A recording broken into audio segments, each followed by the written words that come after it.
আমি বাড়িতে গিয়ে টিউশনি পড়াতাম। আমি যাকে টিউশনি পড়াতাম সে ছিল অষ্টম শ্রেণীতে পড়ুয়া একজন ছাত্র।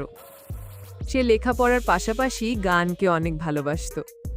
আমি তাকে সন্ধ্যা 7টা থেকে রাত 8টা পর্যন্ত লেখাপড়া শেখাতাম। তার বাড়ি আমার বাড়ির পাশেই ছিল। একদিন টিউশনি শেষ করে যখন বাড়িতে ফিরতে যাব, ঠিক তখনই শুরু হলো প্রচুর ঝড় বৃষ্টি। কোনোভাবেই বৃষ্টি থামছিল না। রাত বাড়ছিল। আমি ঝড় বৃষ্টি থামার জন্য অপেক্ষা করছিলাম। তখন হঠাৎ আমার মনে হলো আমার পিছনে কেউ দাঁড়িয়ে আছে। আমি চেয়ে দেখলাম আমার ছাত্র অয়ন। অয়ন আমাকে বলল, ম্যাডাম, আজ যাওয়া লাগবে না, ঝড় বৃষ্টি বেড়েই চলেছে। অয়ন বলল, মা ডাকছে ম্যাডাম, ঘরে আসুন। অয়নের মা বলল, তুমি ফোন করে বলে দাও যে তুমি আসতে পারবে না, তোমার মা যেন চিন্তামুক্ত থাকে। আমি তখন কোনো উপায় না পেয়ে মাকে ফোন করে জানিয়ে দিলাম।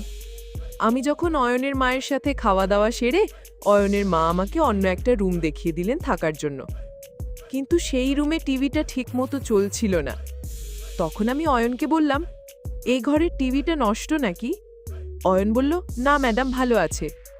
তাহলে টিভিটা অন করে দাও। তারপর টিভিটা অন করে অয়ন তার ঘরে চলে গেল। আমিও কিছুক্ষণ টিভি দেখতে দেখতে কখন যে রুমের দরজা খোলা রেখে ঘুমিয়ে গেলাম আমি তা বলতেই পারবো না। আর সেদিনই তো। বন্ধুরা, এবার পুরো ঘটনাটি বলি। আমার নাম সেলিনা। কয়েক মাস আগেই আমার বাবা মারা গেছেন। বর্তমানে আমার সঙ্গে শুধুমাত্র আমার মাই থাকেন। আমার পড়াশোনা শেষ হয়েছে। আমরা একটা মধ্যবিত্ত পরিবারে থাকতাম, কিন্তু বাবার চিকিৎসার জন্য আমাদের অনেক টাকা খরচ হয়ে যায়। তারপরেও তাকে বাঁচানো যায়নি। বাবা মারা যাওয়ার পর আমাদের পরিবারের আর্থিক অবস্থা খুবই খারাপ হয়ে যায়। আমার মা প্রায়শই অসুস্থ থাকতেন এবং এখন তিনি আর আগের মতো লোকের বাড়িতে কাজ করতে পারতেন না। তাই এই পরিবার চালানোর জন্য আমাকেই কিছু একটা করতে হতো। আমি ঠিক বুঝতে পারছিলাম না যে আমি কি করব। পরিবারের অবস্থা দিন দিন খারাপের দিকে যাচ্ছিল। মায়ের ওষুধের জন্য নিয়মিত টাকার প্রয়োজন ছিল, কিন্তু কোনো উপায় খুঁজে পাচ্ছিলাম না। অবশেষে আর্থিক অবস্থার কারণে আমি বাধ্য হয়ে স্কুল ছাত্রদের টিউশনি পড়ানোর সিদ্ধান্ত নিলাম। আমাদের এলাকাটি ছোট হওয়ায় আমি কারো বাড়িতে গৃহকর্মী বা এই জাতীয় কোনো কাজ পাচ্ছিলাম না। আমি এমন একটি কাজের সন্ধান করছিলাম যেখানে নারীদের জন্য কাজের পরিবেশ নিরাপদ, কিন্তু আশেপাশে এমন কোনো সুযোগ ছিল না। বেশিরভাগ জায়গাতেই পুরুষদের প্রাধান্য ছিল। আমার মা চাইতেন না যে আমি ঘরের বাইরে গিয়ে কোনো চাকরি করি। তিনি বলতেন, আমরা না খেয়ে মরে যাব, কিন্তু তোর ঘরের বাইরে যাওয়ার কোনো দরকার নেই। তার কথা শুনে আমি কিছুদিন চুপচাপ ঘরে বসেছিলাম, কিন্তু বাড়ির করুণ অবস্থা আর সময় মতো মায়ের ওষুধ জোগাড় করতে না পারার কষ্ট, এই সব কিছু আমাকে মানসিকভাবে দুর্বল করে দিচ্ছিল। বাবা মারা যাওয়ার সাথে সাথে আমাদের জীবন থেকে সুখ শান্তি যেন হারিয়ে গিয়েছিল। আমাদের এলাকার মানুষগুলো আমাদের মতোই সাধারণ আয়ের ছিল। আমি কাছাকাছি ছেলেমেয়েদের টিউশন পড়াতে চেয়েছিলাম, কিন্তু এখান থেকে যে পারিশ্রমিক পেতাম তা দিয়ে আমাদের সংসার চালানো সম্ভব ছিল না। আমাদের খরচ ক্রমশ বাড়ছিল। তখন আমার এক বান্ধবী আমাকে পরামর্শ দিল, তুই বাড়ি বাড়ি গিয়ে হোম টিউশন পড়াচ্ছিস না কেন? অন্যের বাড়িতে গিয়ে বাচ্চাদের পড়ালে তুই আরও বেশি টাকা পাবি। সে আরও বলল, আজকের পরিস্থিতিতে বেশিরভাগ অভিভাবক তাদের সন্তানদের বাড়িতে রেখেই পড়াতে চান। এই কারণে তারা একজন ভালো শিক্ষককে বাড়িতে আসার জন্য বেশি টাকা দিতেও রাজি থাকেন। এই বিষয়ে আরও খোঁজ খবর নিয়ে আমি বাড়িতে গিয়ে পড়ানোর জন্য মনস্থির করলাম। প্রথমে আমার মা আমাকে বাড়ি থেকে বের হতে দিতে চাইছিলেন না, কিন্তু আমাদের খাবারের প্রয়োজনের কথা ভেবে অনেক বোঝানোর পর তিনিও রাজি হলেন। আমি আমার পরিচিত কয়েকজনকে জানিয়ে রাখলাম যে কারো যদি হোম টিউশনি করানোর জন্য শিক্ষকের প্রয়োজন হয় তবে তারা যেন আমার সাথে যোগাযোগ করে। শীঘ্রই আমি এই প্রস্তাবের একটি ভালো ফলাফল পেলাম যখন একটি সচ্ছল পরিবার থেকে টিউশনের প্রস্তাব এলো। শুরুতে আমি জানতাম না তাদের সামনে আমি নিজের পরিস্থিতি কিভাবে তুলে ধরব। আমি শুধু বলেছিলাম আমি আমার বাড়ির একমাত্র উপার্জনক্ষম ব্যক্তি এবং বাবার মৃত্যুর পর আমি এই পড়ানোর সিদ্ধান্ত নিয়েছি। আমার অর্থের খুব প্রয়োজন, কিন্তু আমি আপনাদের সন্তানকে খুব ভালোভাবে পড়াবো। আপনারা আমার চেয়ে ভালো শিক্ষক সহজে খুঁজে পাবেন না। সম্ভবত এটা আমার একটা ভুল ছিল যে আমি আমার দুর্বলতার কথা শুরুতেই তাদের বলেছিলাম। আমার টিউশন শুরু হলো। আমি দুপুর 2টা থেকে রাত 8টা পর্যন্ত বিভিন্ন বাড়িতে গিয়ে বাচ্চাদের পড়াতাম। আমি মোট 7টি বাড়িতে 1 ঘন্টা করে টিউশনি করতাম। এই বাচ্চাদের মধ্যে একজন ছিল অয়ন, যাকে আমি সন্ধ্যা 7টা থেকে রাত 8টা পর্যন্ত পড়াতাম। সে 8ম শ্রেণীতে পড়ত। সে একটু বড় ক্লাসে পড়ত, আর বাকিরা সবাই নিচু শ্রেণীতে পড়ত। প্রথম থেকেই অয়ন আমার সাথে কিছুটা অদ্ভুতভাবে কথা বলতো। সেই বাড়িতে একজন মহিলা ছিলেন, তিনি অয়নের মা। অয়ন ছিল তার একমাত্র সন্তান। অয়নের বাবা একটি বড় হাসপাতালে চাকরি করতেন এবং ডিউটির জন্য তাকে প্রায়শই শহরের বাইরে থাকতে হতো। আমি মনে মনে ভাবলাম, এই পরিবারটি বেশ সচ্ছল এবং এখান থেকে আমি একটি ভালো টিউশন ফি পাচ্ছি, যা আমার জন্য সহায়ক হবে। অয়নকে পড়ানো শুরু করার প্রায় 20 দিন কেটে গেছে। হঠাৎ করে আমি লক্ষ্য করলাম, আমি যখনই অয়নকে হোমওয়ার্ক দিই তখন তার খাতার পাতায় গান লেখা ছিল। খুব সুন্দর একটি গান। আমি তাকে বললাম, তুমি গান লিখতে পারো? সে বলল, হ্যাঁ ম্যাডাম, আমি সুন্দর গান, কবিতা নিজেই লিখতে পারি এবং গাইতেও পারি। আমি তার মাকে এই বিষয়টি জানালে তিনি বলেন তার ছেলে শিল্পী হতে আগ্রহী, কিন্তু তিনি চান না যে অয়ন শিল্পীর দিকে ঝুঁকুক। তিনি চান তার ছেলে উচ্চশিক্ষা লাভ করুক, যাতে পরবর্তীতে সে নিজের ব্যবসা সামলাতে পারে। আমি তাকে বললাম, আপনার চিন্তাভাবনা খুব ভালো, কিন্তু আমি বিশ্বাস করি যে বাচ্চাদের যা করতে ভালো লাগে তাদের সেই কাজেই সমর্থন করা উচিত। সে যদি শিল্পী হতে চায় তাহলে তাকে উৎসাহ দেওয়া উচিত। একদিন অয়ন বলল, ম্যাডাম, আমি একটি গান বলবো। তখন সে একটি দেশের গান শোনালো।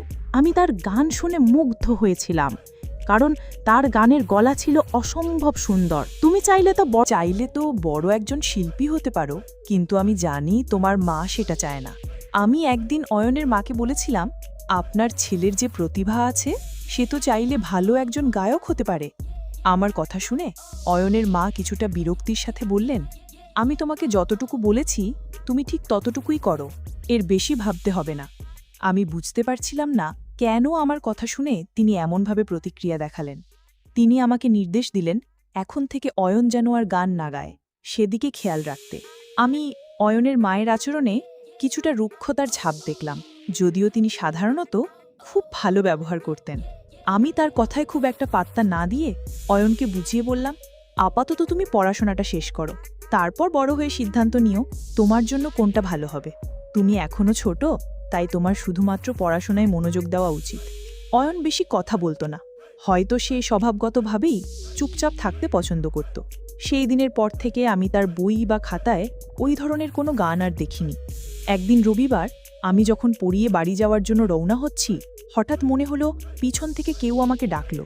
পিছনে কাকিয়ে দেখি কেউ নেই, কিন্তু কণ্ঠটা আমার কাছে অয়নের বলে মনে হলো। পরের দিন যখন অয়নের বাড়িতে টিউশন পড়াতে গেলাম, তখন অবাক হয়ে দেখলাম যে গত রাত থেকে অয়নের খুব জ্বর। তার মা আমাকে বললেন, অয়নের শরীর ভালো নেই, গত রাত থেকে জ্বর, তাই আজও পড়তে পারবে না। আমি তার মাকে বললাম, আমি কি একবার ওর সাথে দেখা করতে পারি, শুধু ওর স্বাস্থ্যের খোঁজ নেব। এই বলে আমি যখনই ওর ঘরের দিকে যেতে লাগলাম, তখন ওর মা খুব অদ্ভুতভাবে আমাকে থামিয়ে দিয়ে বললেন, ও এখন ঘুমোচ্ছে, তোমাকে কালকেও আসতে হবে না, 2 দিন পর এসে পড়াবে। অয়নের মায়ের কথাবার্তা আমার কাছে খুবই রহস্যময় মনে হচ্ছিল। আমি চুপচাপ তার বাড়ি থেকে বেরিয়ে এসে ভাবতে লাগলাম, গতকাল পর্যন্ত তো অয়ন ভালোই ছিল, হয়তো আবহাওয়ার কারণে হঠাৎ অসুস্থ হয়ে পড়েছে। বাড়িতে এসে মাকে চিন্তিত দেখে আমার মনে পড়ল আমি মায়ের জন্য ওষুধ আনতে ভুলে গেছি। আমি বাড়ির দরজা থেকেই আবার ওষুধের দোকানের দিকে রওনা হলাম। ওষুধ নিয়ে দোকান থেকে নামার সময় হঠাৎ আমার পা মুচড়ে যায় এবং আমি নিজেকে সামলাতে না পেরে সিঁড়ি দিয়ে প্রায় পড়েই যাচ্ছিলাম। আমি যখন টাল সামলে মাথা তুললাম, তখন সামনে যা দেখলাম তাতে আমি অবাক হয়ে গেলাম। আমার সামনে দাঁড়িয়েছিলেন অয়নের মা। এই মহিলাটি তো খুব ধনী পরিবারের, তাহলে তিনি এই ছোট ওষুধের দোকান থেকে ওষুধ কিনছেন কেন? আমি তাকে জিজ্ঞেস না করে থাকতে পারলাম না, আপনি এখানে, সবকিছু ঠিকঠাক আছে তো? তিনি কিছুটা রুক্ষ স্বরে বললেন, কেন, আমার এখানে আসতে কোনো বাধা আছে নাকি? আমি পরিস্থিতি সামলে নিয়ে বললাম, না মানে আমি বলছিলাম যে এর আগে আপনাকে এখানে কখনো দেখিনি। আসলে আমি মায়ের ওষুধ নিতে এখানে প্রায়ই আসি। অয়ন এখন কেমন আছে? আমার প্রশ্নে অয়নের মা বললেন, তুমি অনেক কথা বলো, কম কথা বললে তোমার জন্য ভালো। এই বলে তিনি আমার পাশ দিয়ে দ্রুত চলে গেলেন। আমার খুব অবাক লাগলো, এই মহিলা কিভাবে আমার সাথে এভাবে কথা বলতে পারলেন। এর আগে তিনি আমার সাথে খুব ভালোভাবে কথা বলতেন, কিন্তু গত 2 দিন ধরে তার আচরণ আমার সাথে খুব অস্বাভাবিক হয়ে উঠেছিল। যাই হোক, আমি আমার বাড়িতে চলে এলাম। বাড়িতে এসে মা আমাকে চিন্তায় মগ্ন দেখে জিজ্ঞেস করলেন, কি হয়েছে সেলিনা, কিছু হয়েছে? আমি বললাম, না মা, কিছু না। আমি যে ছেলেটিকে টিউশনি পড়াই, এইমাত্র তার মাকে ওষুধের দোকানে দেখলাম। আমার সাথে তার কথাবার্তা খুব কঠোর ছিল। আমি জানি না বড়লোকদের এমন অহংকার কেন হয়। মা আমার দিকে তাকিয়ে বললেন, এটাই তো বড়লোকদের স্বভাব রে মা, বড় মানুষগুলো এমনই হয়। একবার টাকার মোহে পড়লে তারা সম্পর্কের মূল্য ভুলে যায়। আমি মাকে বললাম, আমি জানি মা, টাকা খুব শক্তিশালী, কিন্তু মনে হয় অন্য কেউ যদি তাদের সন্তানের প্রতি মনোযোগ দেয় বা তাদের জন্য ভালো চিন্তা করে, সেটাও তারা সহ্য করতে পারে না। আমার মা হেসে বললেন, এই একই কথা তো আমিও তোকে বোঝানোর চেষ্টা করছি। এই ধনী লোকেরা গরিবদের সাথে প্রায়শই এমন কঠোর আচরণ করে। তাদের ধারণা সম্পদ আর টাকা পয়সা থাকলেই তারা অন্যদের উপর কর্তৃত্ব করতে পারবে। আমি বললাম, মা, ঈশ্বরের কৃপায় আমাদের জীবনে ভালোবাসার কোনো অভাব হয়নি, কিন্তু বাবার মৃত্যুর পর আমাদের আর্থিক অবস্থা খারাপ হয়ে গেছে। তবু ঈশ্বর আমাদের সম্পর্কগুলোকে সম্মান করতে শিখিয়েছেন। মা হেসে বললেন, ঠিক আছে, এখন বিশ্রাম কর, আমি তোর জন্য খাবার নিয়ে আসছি, তুই নিশ্চয়ই ক্লান্ত। এভাবেই সময় কাটছিল। শনিবার যখন আমি অয়নকে পড়াতে গেলাম, দেখলাম তার পড়ার প্রতি কোনো মনোযোগ নেই। আমি কিছুটা কঠোর স্বরে বললাম, কি করছো তুমি? পড়ালেখায় মন নেই কেন? আমি তোমাকে এতক্ষণ ধরে একই প্রশ্ন করছি, আর তুমি আমার কোনো প্রশ্নের উত্তর দিচ্ছ না কেন? অয়ন নিচু স্বরে বলল, ম্যাডাম, আমি কোনো উত্তর দিলে কি আপনি বিশ্বাস করবেন? কিন্তু সেটা বলা আমার জন্য ঠিক হবে না। আমি অয়নকে বললাম, অয়ন, তোমার কথার মানে কি? আর তুমি এত ঘুরিয়ে কথা বলছো কেন? তুমি শুধু পড়ালেখায় মনোযোগ দাও। তুমি কি বলছো আমি কিছুই বুঝতে পারছি না। যা বলার আমাকে সহজ ভাষায় বলো। তখন অয়ন আমাকে বলল, আমি আপনাকে কিছুই বলতে চাই না, আজকের জন্য এটুকুই যথেষ্ট। আমি ক্লান্ত ম্যাম, বাকি পড়া কাল শেষ করব। আমি বললাম, অয়ন, কিন্তু তোমার বাড়ির পড়া এখনো শেষ হয়নি। তাতে অয়ন দৃঢ়স্বরে বলল, আমি তো আপনাকে বলছি আজকের জন্য এটুকুই যথেষ্ট। আপনি আমার সাথে এত তর্ক করছেন কেন? আমি বললাম, যাই হোক না কেন, আমি তোমার শিক্ষক, আর একজন শিক্ষক মায়ের মতো হয়। তুমি আমার সাথে এভাবে কথা বলতে পারো না, এতে আমার খারাপ লাগে। এতে অয়ন আমার দিকে এক অদ্ভুত দৃষ্টিতে তাকিয়ে বলল, সাবধান, আমি আপনাকে সম্মান করি, তার মানে এই নয় যে আপনি আমার মায়ের মতো। আমার মা হওয়ার চেষ্টা করবেন না, কারণ আপনি কখনোই আমার মায়ের জায়গা নিতে পারবেন না। আমি বিস্ময়ে অয়নের দিকে তাকালাম। তার চোখ এবং কথার মধ্যে কোনো মিল খুঁজে পেলাম না। আমি চুপ হয়ে গেলাম এবং আমার ব্যাগ নিয়ে সেখান থেকে চলে যাওয়ার জন্য প্রস্তুত হলাম। তখন হঠাৎ আমি অয়নের মায়ের মুখোমুখি হলাম। আমি তাকে নমস্কার জানালাম এবং তিনি আমার নমস্কারের জবাব দিয়ে বললেন, এই নিন আপনার 1 মাসের অগ্রিম টিউশনের টাকা। আর আগামীকাল এখানে আসবেন না, আমাদের কোথাও যেতে হবে, পরশু আসবেন। আমি একটু মৃদুস্বরে বললাম, সেটা তো ঠিক আছে, কিন্তু পরশু থেকে আপনার ছেলের পরীক্ষা শুরু হচ্ছে। আমার মনে হয় এই সময় তার পড়াশোনা করা দরকার। অয়ন যদি এভাবে ছুটি নিতে থাকে, তাহলে সে পড়ালেখা থেকে পিছিয়ে পড়বে এবং তার পরীক্ষার ফলাফলও ভালো হবে না। আমি যা বললাম তা শুনেই অয়নের মা হঠাৎ রেগে গিয়ে বললেন, আরে মেয়ে, তোমার সমস্যাটা কি? আমার ছেলে তোমার কাছে ডাক্তারি পড়ছে না যে একদিন ছুটি নিলে তার কোনো ক্ষতি হয়ে যাবে। সে এখনো ছোট একটা ক্লাসে পড়ে, এটা তার জন্য বড় কোনো সমস্যা নয়। তোমাকে ওর লেখাপড়া নিয়ে এত গভীরভাবে চিন্তা করার দরকার নেই। অয়নের মায়ের কথা শুনে আমি লজ্জিত হলাম। এই মহিলা এত কঠোরভাবে কথা বলেন? অয়নের মা আমাকে সেখানে দাঁড় করিয়ে রেখে ভিতরে চলে গেলেন। সারাটা পথ আমি ভাবতে ভাবতে এলাম যে ভবিষ্যতে আমি ধনী ব্যক্তিদের কোনো বিষয়ে পরামর্শ দিতে যাব না। অয়ন যদি পরীক্ষায় খারাপ ফল করে তাতে আমার কি? কিন্তু আমার আফসোস হচ্ছিল যে অয়ন খুব বুদ্ধিমান একটি ছেলে এবং তার দিকে একটু মনোযোগ দিলেই সে অনেক ভালো করতে পারত। যখন আমি সামনে হাঁটতে লাগলাম, হঠাৎ আবার মনে হলো কেউ আমাকে ডাকছে। রিকশায় বসতে যাব এমন সময় আবার মনে হলো কেউ ডাকলো। এই ডাকে আমার মনের ভেতরটা কেঁপে উঠল। আমি রিকশা থামিয়ে এদিক ওদিক তাকালাম, কিন্তু কাউকে দেখতে পেলাম না। কেন জানি না, বারবার মনে হচ্ছিল কেউ আমাকে অনুসরণ করছে। এবং এই ঘটনাটা তখনই ঘটত যখন আমি অয়নের বাড়ি থেকে বেরোতাম। হয়তো আমার মা বাড়িতে আমার জন্য অপেক্ষা করছিলেন এবং রাত হয়ে যাওয়ায় আমার এমনটা মনে হচ্ছিল, কিন্তু আমার মন শান্ত হচ্ছিল না। এভাবেই আমার জীবন চলছিল। হঠাৎ আমার জীবনে এমন একটা ঝড় এলো যা আমি কখনো কল্পনাও করিনি। পরের দিন যখন আমি অয়নের বাড়িতে গেলাম, সেখানে একজনকে বসে থাকতে দেখে আমি কিছুটা থমকে গেলাম। লোকটি আমার দিকে খুব অদ্ভুতভাবে তাকাচ্ছিল। আমি আগে তাকে কখনো দেখিনি। আমাকে চিন্তিত দেখে অয়ন আমাকে বলল, ম্যাডাম, ইনি আমার বাবা। তিনি বেশিরভাগ সময় হাসপাতালের জন্য অন্য শহরে থাকেন। এই কথা শুনে আমি কিছুটা স্বস্তি পেলাম। আমি অয়নকে পড়াচ্ছিলাম, এমন সময় হঠাৎ ওই লোকটি ঘরে প্রবেশ করে আমাকে বললেন, হ্যালো, আমার ছেলে আপনার কথা ঠিকঠাক শুনে তো? আমি ওর প্রগ্রেস রিপোর্ট দেখেছি, ওর নম্বর বেশ ভালো। আপনি সত্যিই আমার সন্তানকে খুব ভালোভাবে পড়াচ্ছেন। আপনাকে ফি দিয়ে আমাদের অর্থ সঠিক কাজেই ব্যয় হচ্ছে।